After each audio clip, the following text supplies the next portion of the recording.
स्थानिक तरुणांना रोजगार देण्याच्या मागणीसाठी वंचित बहुजन आघाडीतर्फे जिल्हाधिकारी कार्यालयावर रोजगार मोर्चाचे आयोजन यावेळी करण्यात आले होते।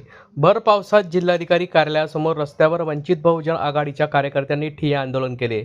वंचित बहुजन आघाडीच्या शासनाच्या विरोधात तीव्र निदर्शने व घोषणाबाजी करण्यात आली। प्रत्येक तालुक्यातील MIDC प्रशासन स्थानिक लोकप्रतिनिधी याकडे दुर्लक्ष करत असल्याचा आरोप वंचित बहुजन आघाडीने यावेळी केला आहे। वंचित बहुजन आघाडीचे जिल्हाध्यक्ष शमीबा पटेल, जिल्हाध्यक्ष ईश्वर पाटील यांच्या नेतृत्वात हा धडक मोर्चा काढण्यात आला। येत्या 15 दिवसात मागण्या पूर्ण न झाल्यास सरकारच्या विरोधात तीव्र आंदोलन करण्याचा इशारा वंचित बहुजन आघाडीने यावेळी दिला आहे। या संदर्भात वंचित बहुजन आघाडीच्या जिल्हाध्यक्ष शमीबा पाटील व वंचित बहुजन आघाडीचे जिल्हाध्यक्ष ईश्वर पाटील नेमकं काय बोलले आहेत ते जाणून घेऊयात। या संदर्भातली माहिती आज दिनांक 11 ऑगस्ट रोजी दुपारी 2 वाजता माध्यमांना जिल्हाधिकारी कार्यालय परिसर येथे प्राप्त झाली आहे। रोजगार मोर्चाचा आयोजन वंचित बहुजन आघाडीच्या वतीने आज जळगाव जिल्ह्यातील बेरोजगार तरुणांच्या रोजगाराच्या प्रश्नाला धरून आज आम्ही भर पावसामध्ये रोजगार मोर्चा घेऊन आलेलो आहोत।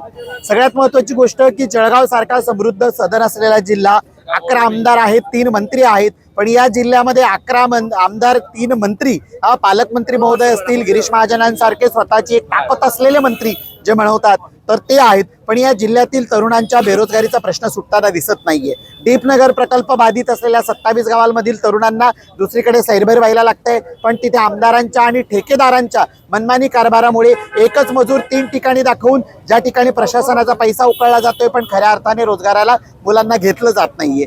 त्याच पद्धतीने MIDC मध्ये देखील 40गाव MIDC असेल, जळगाव MIDC असेल, भडगाव मध्ये असेल, पाचोऱ्यामध्ये असेल, ज्या ठिकाणी जिल्ह्यामध्ये छोटे मोठे लघु उद्योग आहेत त्या ठिकाणी मात्र रोजगाराच्या संधी उपलब्ध करून दिल्या जात नाहीये। गेल्या 10 वर्षामध्ये जिल्ह्यामध्ये एकही मोठा असा प्रोजेक्ट आलेला नाहीये की इथल्या तरुणांना खऱ्या अर्थाने सक्षम रोजगार मिळेल। त्यामुळेच या इथल्या तरुणांच्या प्रश्नांना घेऊन वंचित बहुजन आघाडीने आज रोजगार मोर्चा कॉल केलेला आहे आणि आम्ही प्रशासनाला या ठिकाणी इशारा देतो की इथल्या तरुणांच्या रोजगाराचे प्रश्न जर योग्य पद्धतीने सोडवले गेले नाहीत तर आज आम्ही शेकडोच्या संख्येने आहोत, उद्या आम्ही इथे लाखोच्या संख्येने याच प्रशासनाला तांबी देण्यासाठी येऊ। मी शमीबा पाटील, जिल्हाध्यक्ष जळगाव पूर्व, वंचित बहुजन आघाडी।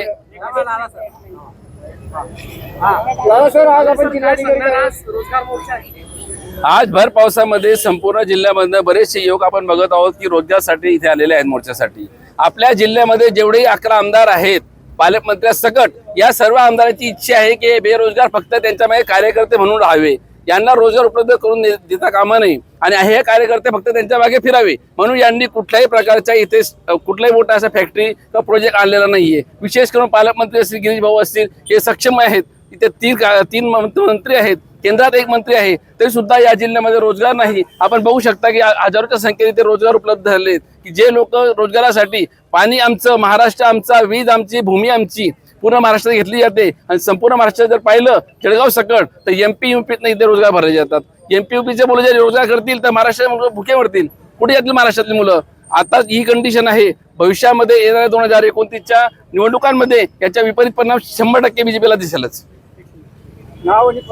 मी ईश्वर पाटील, लालासा, जिल्हाध्यक्ष, वंचित बहुजन आघाडी, जळगाव।